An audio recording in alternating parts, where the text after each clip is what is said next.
क्या hair patch सच में baldness का परमानेंट सॉल्यूशन है? शायद ये एक दिन के लिए अच्छा लग सकता है, लेकिन क्या ये आपको लॉन्ग टर्म कॉन्फिडेंस दे सकता है? आज के इस वीडियो में हम आपको अपने एक ऐसे ही पेशेंट से मिलाने वाले हैं जो पैचेस तो यूज कर रहे थे, लेकिन उस कॉन्फिडेंस के साथ लोगों से इंटरेक्ट नहीं कर पा रहे थे, जिसकी कमी उन्हें कई सिचुएशंस में ऑब्स्टिकल्स फेस करने पर मजबूर कर रही थी। तो चलिए मिलते हैं मिस्टर एमडी आजिम मानिहार से, जो डिफ्यूज ग्रेड 2A बाल्डनेस के चैलेंज को फेस कर रहे थे। उनके पास दो चॉइसेस थीं, एक क्विक फिक्स हेयर पैच जो सिर्फ बालों का इल्यूजन देता है, या एक परमानेंट नेचुरल सॉल्यूशन यानी हेयर ट्रांसप्लांट। कई रियल रिजल्ट्स देखने के बाद उन्होंने स्मार्ट डिसीजन लिया। उन्हें टेप्स, ग्लूज या वीकली मेंटेनेंस नहीं चाहिए था, उन्हें चाहिए थे उनके अपने नेचुरल हेयर्स हमेशा के लिए। आइए सुनते हैं उनकी कहानी और जानते हैं क्यों हेयर पैच उनके लिए कभी ऑप्शन ही नहीं था। वीडियो को एंड तक जरूर देखिए और हमारे चैनल को सब्सक्राइब करके बेल आइकॉन प्रेस करना मत भूलिए, ताकि आपको मिले हमारे लेटेस्ट अपडेट्स सबसे पहले। मेरा नाम अजीम है। पिछले 4-5 सालों से हेयर का इशूज़ हो रहा था मुझे, जिसके लिए मैंने हेयर पैच लगाया। बट हेयर पैच की केयरिंग करना, उसका मेंटेन करना, वो सारी चीज़ें काफ़ी प्रॉब्लम जा रही थी, इसलिए मैंने हेयर ट्रांसप्लांट का सोचा और आज मैं एक QHT क्लिनिक पर बैठा हूँ हेयर ट्रांसप्लांट के लिए। जैसा कि मैंने आपको बताया, पिछले 5 सालों से हेयर फॉल का इशूज़ हो रहा था। पहले 1-2 बाल गिरते थे, मैंने ध्यान नहीं दिया। फिर धीरे धीरे मैं कभी कॉम्ब करता था तो 8-10 बाल आ जाते थे, फिर धीरे धीरे और झड़ने लगे। फिर मैंने नोटिस किया कि मेरे सामने का बाल काफ़ी हद तक कम होने लगा था। फिर मैंने बाल को ट्रिम करना चालू किया, छोटे बाल रखने स्टार्ट किए। काफ़ी दिनों तक कैप वेयर करके मैं छोटे बाल रखता था। फिर किसी ने सजेस्ट किया कि आप हेयर पैच लगा दो, तो हेयर पैच मैंने भी 2-3 साल लगाया, बट हेयर पैच को भी मेंटेन करना इजी नहीं था।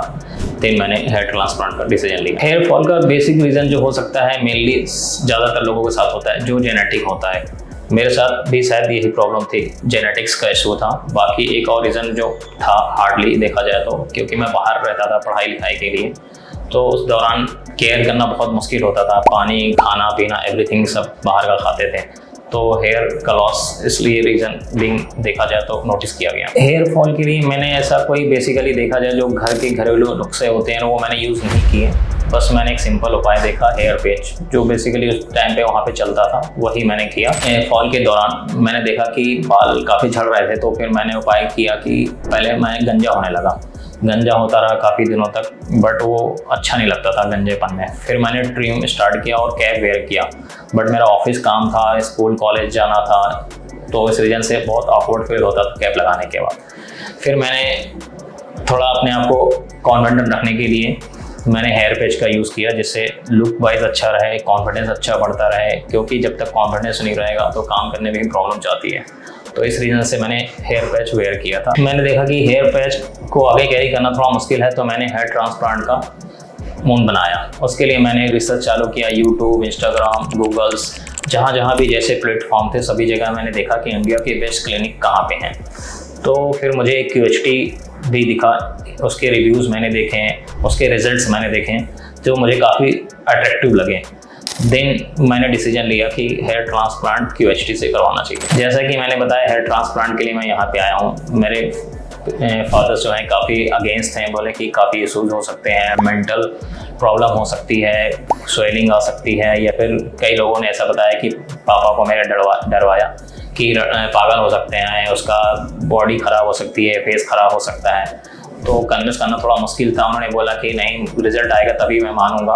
तो होपफुली रिजल्ट अच्छा है, तो उनको मैं गलत साबित कर दूँ इस चीज़ में कि आपका मतलब जो नेगेटिविटी थी वैसा एक्चुअल में है नहीं, रीज़न भी कुछ अलग है। और मेरे साथ मेरा भाई भी आया हुआ है, जो हम दोनों म्यूचुअल एग्री होकर आए हैं। जब मैंने QHT का सर्वे किया हेयर ट्रीटमेंट के लिए, तो सबसे पहले मैं गूगल फॉर्म के थ्रू अपॉइंटमेंट के लिए नंबर वहाँ से कलेक्ट किया। व्हाट्सएप से मेरी बात होना स्टार्ट हुई। फिर मैंने यहाँ के जो भी हैंड होल्डिंग थे उनको मैंने अपनी पिक्चर्स भेजी, फोटोग्राफ्स। उन्होंने देख के बताया कि आपको 2500 से 3000 ग्राफ्ट के आसपास लगेंगे, जिसका एक्सपेंडिचर उन्होंने सारी चीज़ बताया, जो कि काफ़ी मुझे अच्छा लगा, इसलिए यहाँ पे मैं फिर आया। हेयर सर्जरी को लेकर एक नर्वसनेस सबसे बड़ी ये चीज़ है कि आप लोग भी जानते हैं कि एक हेड का मसला है। बाकी बॉडी में कहीं वो थोड़ा सा ईजी रहता है, हेड थोड़ा काफ़ी सेंसिटिव मुद्दा है, तो ये थोड़ा डर रहता है मन में कि कैसा क्या रिजल्ट आएगा, कुछ मुझे ऐसी चीज़ें तो नहीं हो जाएंगी कि लाइफ में कैरी करना में प्रॉब्लम जाए। तो वो एक नेगेटिविटी दिमाग में है, बट तब तक है जब तक रिजल्ट नहीं आते हैं या सारी चीज़ें प्रोसेस कंप्लीट नहीं हो जाती हैं। अदरवाइज़ ऐसा कुछ भी नहीं है। अब जैसा रिव्यू कि मैंने देखा है तो अभी तक ऐसा कुछ नोटिस किया नहीं है जो मेरे दिमाग में चल रहा है। होपफुली सारी चीज़ अच्छी होंगी। मैं यहाँ पे एक्सपेक्टेशन नहीं कह रहा हूँ कि मेरी हेयर रीग्रो बहुत अच्छी हो जाए। जैसा मैंने देखा है इंस्टाग्राम पर, यूट्यूब पर, फेसबुक पर जो भी रिजल्ट्स आए हैं काफ़ी बहुत दमदार, बहुत अट्रैक्टिव रिजल्ट्स हैं। तो मेरा भी रिजल्ट अगर ऐसा आता है तो और भी रिकमेंडेशंस या एवरीथिंग जो भी रहेगा चलती रहेंगी चीज़ें। सारी रिपोर्ट्स, सारी चीज़ें चेक कर ली गई हैं, एवरीथिंग इज़ गुड। अब सर्जरी का टाइम है, मैं सर्जरी के लिए जा रहा हूँ। जैसे भी मेरा रिजल्ट्स आता है, अपडेट्स आते हैं आफ्टर ऑपरेशंस, सारी चीज़ें आपके साथ शेयर की जाएंगी। थैंक यू, जुड़े रहिए।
Hello guys, I am Azeem here. Just अभी मेरी सर्जरी कंप्लीट हुई है। करीबन 7 से 8 घंटे लगे मुझे, और जैसा कि आप देख सकते हैं 2800 ग्राफ्ट मुझे इम्प्लीमेंट किए गए। ये मेरा एरिया सामने का पूरा खाली हो गया था। तो डॉक्टर्स बहुत ही हेल्पफुल थे, सारी हाइजेनिक सिस्टम था, सपोर्ट स्टाफ बहुत ही अच्छा था। किसी तरीके का मतलब पेन थोड़ा सा था जब इंजेक्शन इंजेक्ट किया, बाकी डोनर एरिया में हल्का सा भी पेन है। रीज़न बीइंग कि अभी बैंडेज वगैरह नहीं हुई है, जैसे होगी कंप्लीट तो वो भी पेन दूर हो जाएगा। जैसे मैं ओटी में जा रहा था तो मैं काफ़ी नर्वस था, क्योंकि आप भी जान सकते हैं कि हेड की सर्जरी थोड़ा सा क्रिटिकल लगती है सोचने में। ऐसा चेक की है ही नहीं, डॉक्टर्स बताते हैं। जब ओटी पे गया तो मेरा बीपी चेक किया गया, वो थोड़ा सा हायर साइड था। फिर धीरे धीरे डॉक्टर ने मुझे नॉर्मल किया, मैं नॉर्मल हो गया। फिर बहुत ही फ्रिक्वेंटली सारी चीज़ें के आराम से हो गई। जब से आया फर्स्ट डे से ही डाउट्स हैं। अभी आज यहाँ पे लास्ट जब मेरा इम्प्लीमेंटेशन हो गया ट्रांसप्लांट का, देन मैं डॉक्टर से मिला कि कब तक मेरे रिजल्ट्स आएंगे, कैसे रहेंगे, क्या करना होगा। डॉक्टर्स ने कहा कि 5% सिर्फ आपको केयर करनी है, बाकी रिजल्ट आप 95% हमारे ऊपर छोड़ दीजिए। तो बहुत ही सपोर्टिव डॉक्टर हैं, सारी चीज़ें बताया है मुझे कैसे क्या प्रिकॉशंस रखनी है, क्या करनी है, और रिजल्ट का इंतज़ार रहेगा। गाइज, मैं आपको बताना चाहूँगा जो मेरा हेयर ट्रांसप्लांट हुआ है वो QHT टेक्निक के थ्रू हुआ है, क्योंकि इस टेक्निक में क्या होता है कि ग्राफ्ट सेम टाइम पे निकालते हैं और सेम टाइम पे इम्प्लीमेंट किया जाता है। मैं प्लान काफ़ी टाइम से कर रहा था, 8-9 महीने से। फिर फाइनली मैंने डिसाइड किया कि यहाँ पे आना चाहिए। जैसे कि मैडम लोगों से बात हुई कि 3 दिन लगेंगे। तो फर्स्ट डे जब मैं आया तो बहुत बुरा फील हो रहा था कि कहाँ पे आ गया, क्या होगा, लेकिन सबसे स्टाफ से मिला, बहुत ही अच्छा लगा। 2 दिन आज हो गए, बहुत हाइजेनिक सिस्टम था, बहुत ही अच्छा फील हो रहा है, किसी तरीके की कोई प्रॉब्लम नहीं है। जहाँ पे ट्रांसप्लांट हुआ था बिल्कुल भी दर्द नहीं है, अभी एकदम नॉर्मल फील कर रहा हूँ। डॉक्टर्स ने जो चीज़ें प्रिकॉशंस बताई, अगर वो फॉलो किया तो बहुत ही अच्छे रिजल्ट आने की उम्मीद है। अभी जस्ट मैं ओटी से आया हूँ और आप लोग के सामने बैठा हूँ। ऐसा कुछ भी पेन नहीं हो रहा है, सामने आप देख सकते हैं, कुछ भी पेन नहीं। बस फोरहेड पे थोड़ा सा, बैक पे डोनर हल्का सा पेन है, क्योंकि अभी मैंने बैंडेज नहीं लगा हुआ है। बाकी कुछ भी नहीं है। डॉक्टर ने बोला आराम से रहिए, रिलैक्स रहिए, 4-5 दिन बाद अपना काम स्टार्ट कर सकते हैं, किसी तरीके की कोई दिक्कत नहीं होगी आपको। जैसे कि आप देख सकते हैं मेरे फेस के अकॉर्डिंग मेरी हेयर लाइन ड्रॉ की गई है, जो बहुत ही नेचुरल लग रही है। जब मैं PRP पे आऊँगा तो आपको और दिखाऊंगा कि कितना इसमें इम्प्रूवमेंट आया है और कैसी लाइन डिज़ाइन हुई है। तब तक के लिए टाटा बाय बाय, मिलते हैं नेक्स्ट PRP सेशन में।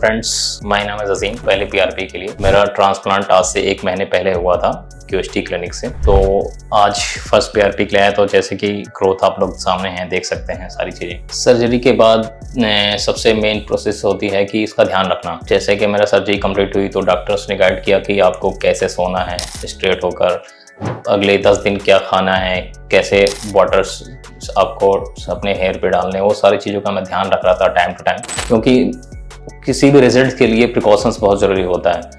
तो मैंने वही सारी चीज़ें फॉलो करी जो डॉक्टर ने मुझे बताया था। मैं स्ट्रेट सोया, मोबाइल बिल्कुल भी नहीं चलाया, तो मुझे उस टाइम पे स्वेलिंग बिल्कुल भी नहीं आई थी। दवाई टाइम टू टाइम लेता रहा। फिर हेड वॉश का भी जैसा मुझे बताया गया कैसे हेड वॉश करना है, तो हेड वॉश किया। जो ब्लड स्लॉटिंग थी धीरे धीरे मेरी ऑटोमेटिक निकल गई। मुझे डॉक्टर्स ने 2800 ग्राफ्ट लगाए थे, जैसे कि आप देख सकते हैं 2800 ग्राफ्ट लगे हुए हैं। 1 महीने कंप्लीट हो गए हैं, बट अभी तक शेडिंग फेज स्टार्ट नहीं हुआ है। डॉक्टर का कहना है 1 या 2 महीने में हो सकते हैं, या किसी किसी को नहीं भी होते हैं। और डोनर एरिया मैं आपको दिखाना चाहूँगा।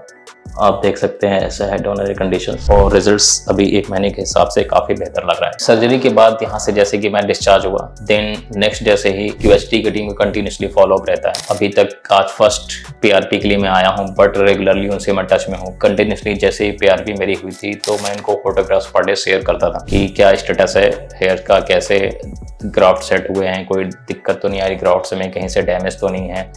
बीच में मुझे जैसे मैं सर्जरी से फ्री हुआ था तो मेरे बॉडी में रेड डॉट्स करके थोड़ा दिखने लगे थे। मैंने उनको वीडियोस फोटो शेयर करी, तो उन्होंने बताया कि ऐसा कोई इन्फेक्शन से या फिर कोई साइड इफेक्ट नहीं है, ये हो सकता है आपको मच्छरों ने काटा है। फिर मैं 1-2 दिन में रिलैक्स जाकर हुआ, जब वो धीरे धीरे रेड डॉट्स ऑटोमेटिक कम हो गए। बाकी ऐसी कोई घबराने वाली बिल्कुल बात नहीं थी। डॉक्टर्स प्लस आपके क्यूएसटी की जो हेल्पलाइन टीम है कंटिन्यूसली टच में रहती है। मैं अभी भी इनसे बात करता रहता हूँ। अब पीआरपी के लिए भी आया तो उनसे सजेशंस लेके आए, मेडिसिन्स के लिए भी वो गाइड करेंगे। तो फॉलो 1 साल का जैसा क्या बोला गया है, तो बहुत अच्छा लग रहा है। जैसा कि मैं आपको बताना चाहता हूँ कि हेयर ट्रांसप्लांट से पहले मैं हेयर पैच वेयर करता था खुद के सेल्फ कॉन्फिडेंस के लिए, बट आपको भी पता है जो फेक चीज़ें हैं तो फेक ही रहती हैं, रियल चीज़ें रियल हैं। तो मैंने डिसीजन लिया कि मुझे थोड़ा सा नेक्स्ट स्टेप आगे जाना चाहिए, तो मैंने ट्रांसप्लांट का डिसीजन लिया। जब से ट्रांसप्लांट करवाया हूँ काफ़ी बेहतर फील कर रहा हूँ। कॉन्फिडेंस तो था और बढ़ गया है, तो सारी चीज़ें बहुत बढ़िया चल रही हैं। धीरे धीरे और हेयर ग्रो होंगे तो और कॉन्फिडेंस बढ़ता जाएगा।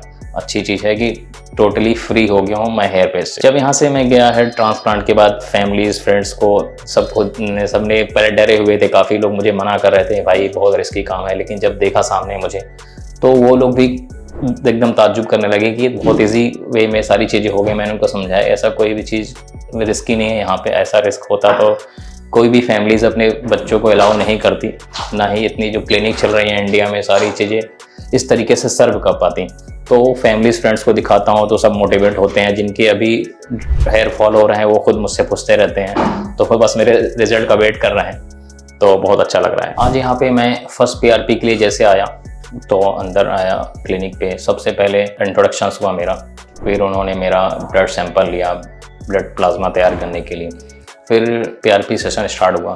ये पीआरपी सेशन हार्डली 15 से 20 मिनट का रहता है और बहुत ही नॉर्मल प्रोसेस है। ऐसा किसी टाइप का दर्द नहीं होता, क्योंकि जब ट्रांसप्लांट करवा लिए हैं तो पीआरपी कोई मेजर थिंग नहीं है, बहुत ही नॉर्मल सा इंजेक्शन लगाने जैसा दर्द होता है। और उस पीआरपी को देना एक्चुअली इम्पॉर्टेंट इसलिए भी है कि जैसे अपन कोई खेत में धान गेहूँ कुछ भी लगाते हैं उसमें खाद नहीं डालेंगे तो ग्रोथ नहीं होगी, उसी तरीके से हेयर ट्रांसप्लांट के बाद अगर अपने हेयर्स को ग्रोथ चाहिए तो पीआरपी बहुत इंपॉर्टेंट चीज़ है। वो आपकी डेंसिटी थिकनेस को काफ़ी मजबूत करती हैं। जो आपके ऐसे हेयर हैं जो कंटिन्यूसली झड़ रहे हैं टूट रहे हैं उनको एक स्ट्रेंथ देती है। जो व्यक्ति हेयर ट्रांसप्लांट नहीं भी करवाया इवन अगर उसके बाल टूट रहे हैं वो भी पीआरपी ले सकता है अपने डेंसिटी के लिए, थिकनेस के लिए, कमज़ोर बाल के लिए पीआरपी का सेशन लेना बहुत ही इंपॉर्टेंट है। एक चीज़ मैं और बताना चाहूँगा आपको कि जो लोग हेयर ट्रांसप्लांट से काफ़ी डरते हैं, सोचते हैं कि बहुत एक रिस्क सर्जरी प्रोसेस है कि हेड आफ्टर ऑल एक सर का मसला होता है, तो कई लोग डरते भी हैं, घबराते हैं कि ऐसा ना हो कि कुछ बड़ा इन्फेक्शन हो जाए या स्वेलिंग ऐसी आ जाए जो जाना मुश्किल हो जाए, चेहरा खराब हो जाए। कई लोग ऐसे घबराते हैं। मे भी ऐसी चीज़ें हो सकती होंगी, बट डिपेंड कि कैसी क्लिनिक से आप करवा रहे हो। बेस्ट क्लिनिक से करवाओगे तो बेस्ट रिजल्ट ही आपको मिलेंगे। मेरा अगर मैं आपको एग्जांपल दूं तो जब मैं यहाँ पे आया तो काफ़ी डर रहा था। मेरे एक्चुअली परिवार वाले मैं छोटे जगह से रहने वाला हूँ तो सब इतना नॉलेज रखते नहीं अबाउट ट्रांसप्लांट क्या होता है। वो डरते थे कि ऐसा ना हो कुछ इन्फेक्शंस हो जाएं, कुछ ऐसी मेजर इशूज़ हो जाएं कि आपको लाइफ में आगे सर्वाइव करने में प्रॉब्लम जाए। बट मैंने बहुत रिसर्च किया था, रेगुलरली कंसल्ट कर रहा था QST के साथ। ऑलमोस्ट ये मान लीजिए कि 6 महीने मैंने कंसल्ट किया, देन मैंने हिम्मत करी ट्रांसप्लांट करवाने की। जो भी मेरे डर थे सम्मित था, ऐसा कुछ भी नहीं था। जब मैं ट्रांसप्लांट के लिए आया मुझे बिल्कुल भी नहीं पता चला कि कब मेरा ट्रांसप्लांट कंप्लीट हो गया। और आज 1 महीने हो गए, मुझे उस 1 महीने के बीच में कोई भी किसी तरीके की कोई तकलीफ नहीं हुई है, ना ही ट्रांसप्लांट के दौरान ना ही आफ्टर ट्रांसप्लांट। सारी चीज़ें बहुत बेहतर हैं। जो भी व्यक्ति करवाना चाहता है QST से कॉन्टेक्ट कर सकता है, कंसल्टेंसी ले सकता है। आफ्टर कंसल्टेंसी जो भी डाउट है, मिथ है, सारी चीज़ दूर करने के बाद आप आ सकते हैं, करवा सकते हैं। बहुत नॉर्मल प्रोसेस है, बहुत ईजी गोइंग है, हार्डली 3 दिन का समय लगता है। उसके बाद आप आराम से 1 हफ्ते घर में आराम करके अपने वर्क पर जा सकते हैं, कोई भी प्रॉब्लम नहीं आई। जैसे कि आज मेरी PRP कंप्लीट हो गई है, आप देख सकते हैं ये सिर्फ 1 महीने का रिजल्ट है। अभी 1 महीना कोई बड़ा टाइम तो निकला नहीं है, तो इतना खास रिजल्ट ना भी हो, बट इसको आने में 8 से 10 महीने लगेंगे और 8-10 महीने बाद बहुत बेहतर रिजल्ट आने की उम्मीद है और आएंगे भी। जैसा कि आपने देखा होगा, मैं भी जानता हूँ, काफ़ी रिजल्ट्स बेहतर आएंगे। और नेक्स्ट PRP में भी जब भी आऊँगा मैं, तो अपना अपडेट रिजल्ट्स देता रहूँगा आप लोगों को, जिससे आपको भी एक कॉन्फिडेंस मिले। और नेक्स्ट PRP भी जब आता हूँ तो मिलते हैं। Thank you.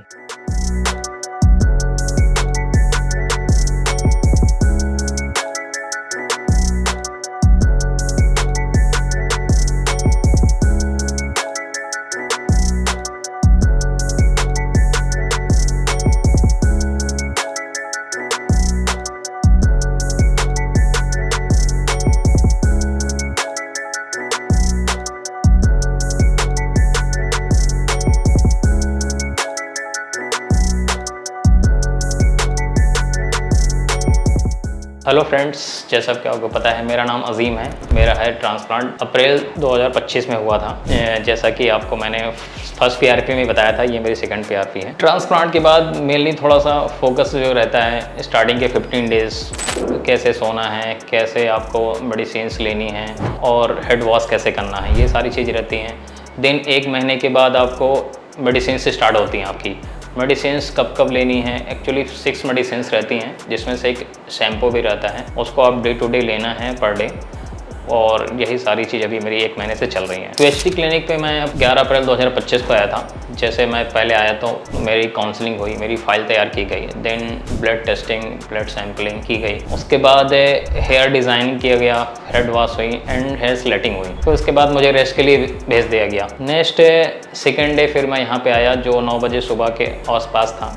मेरा 10 बजे सुबह आसपास हेयर ट्रांसप्लांट स्टार्ट हुआ। स्टार्ट होने के बाद बीच बीच में मुझे ब्रेक भी मिला, जैसे वॉशरूम जाना है या लंच करना है, ब्रेकफास्ट जो भी था। मेरे कंप्लीट हेयर ट्रांसप्लांट जो था वो करीबन 7 से 8 बजे के शाम में कंप्लीट हो गया। जैसा कि मैंने अपना ट्रांसप्लांट QST क्लिनिक से करवाया था, हरिद्वार से। यहाँ पे जो मेरा ट्रांसप्लांट हुआ, एक्चुअली वो जो मेथड था ट्रांसप्लांट का, वो था QST, क्विक हेड ट्रांसप्लांट। उसमें क्या होता है कि जैसे ग्राफ्ट लिए जाते हैं, सेम टाइम पे उनको प्लांट किया जाता है।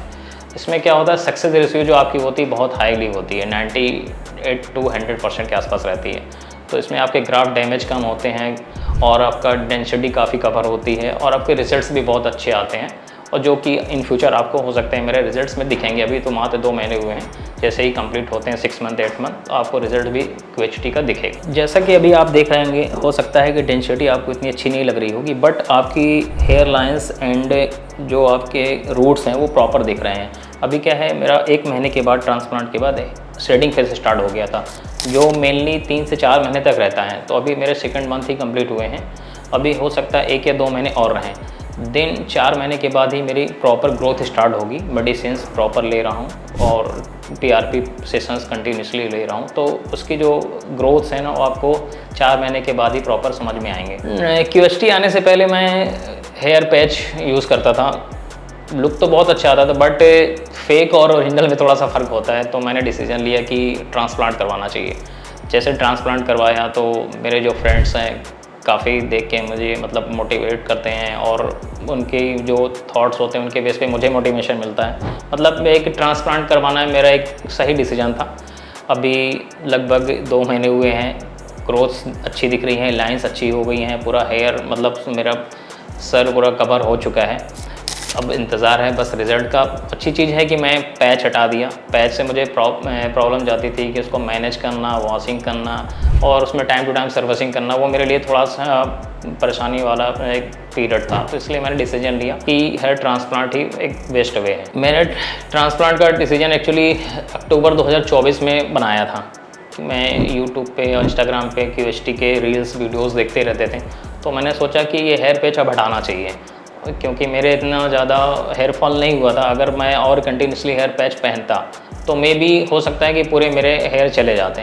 तो मैंने डिसीजन लिया कि हेयर ट्रांसप्लांट करवाना चाहिए। फिर मैंने QHT से कंटिन्यूसली कनेक्ट रहा, बातचीत किया। मेरी बुकिंग तो मैंने अक्टूबर में करवा ली थी, बट मैं अपने आप को मोटिवेट नहीं करवा रहा था। एक्चुअली क्या है, कई जगह आप सुने होंगे कि लोग अफवाह फैलाते हैं कि ये परेशानी हो सकती है, ये बीमारी हो सकती है, डेथ हो सकती है।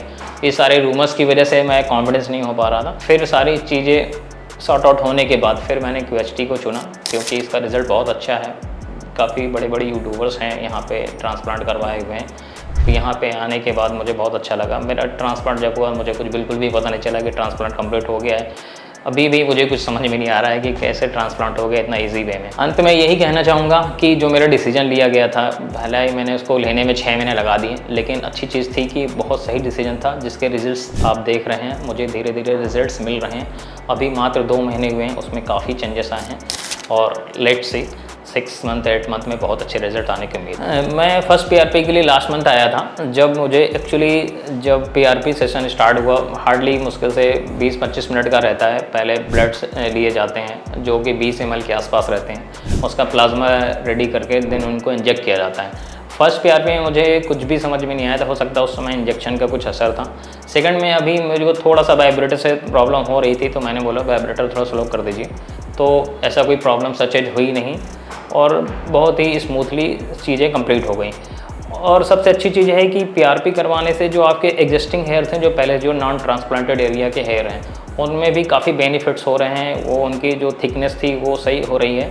तो PRP एक अपने आप में भी एक बहुत अच्छी चीज़ है। अगर जिनके साथ कोई प्रॉब्लम है, हेयर फॉल हो रहे हैं, एग्जिस्टिंग हेयर हैं, अच्छे हैं, तो वो भी PRP ले सकते हैं कि अपने हेयर को और अच्छा मजबूत स्ट्रेंथ करने के लिए। दोस्तों, ये था मेरा 2 महीने का रिजल्ट्स, जो कि सेकंड PRP में आया था। और नेक्स्ट रिज़ल्ट या नेक्स्ट PRP में जब आता हूँ तो आपको अपना शेयर्स करता हूँ। जब तक के लिए थैंक यू।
हेलो फ्रेंड्स, अगर आपने अभी तक हमारे चैनल को सब्सक्राइब नहीं किया है तो प्लीज इस वीडियो को लाइक कीजिए, शेयर कीजिए और हमारे चैनल को सब्सक्राइब कीजिए और ध्यान रहे बेल आइकन दबाना ना भूलें, जिससे हमारे हर वीडियो का अपडेट आपको समय समय पर मिलता रहेगा।